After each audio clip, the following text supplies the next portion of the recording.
Nadreen तव्हांखे अफ़सोसनाक ख़बर खां आगाह कंदा हलूं त ज़िले उमरकोट जो झूनो सियासतदान सैयद हाजी अली मर्दान शाह हिन फ़ानी दुनिया मां लाॾाणो करे वियो आहे।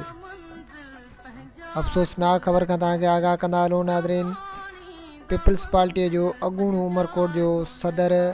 मौजूदा MPA सैयद हाजी अली मर्दान शाह हिन फ़ानी दुनिया मां लाॾाणो करे वियो आहे, जंहिंजी जनाज़े नमाज़ अॼु राति 10 बजे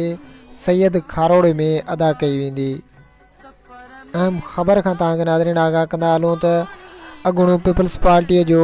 सदर उमरकोट ऐं मौजूदा MPA उमरकोट सैयद हाजी अली मर्दान शाह हिन फ़ानी दुनिया मां लाॾाणो करे वियो आहे।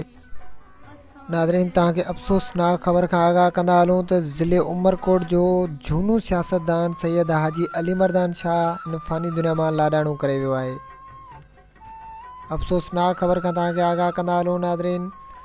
पीपल्स पार्टीअ जो अॻूणो उमरकोट जो सदर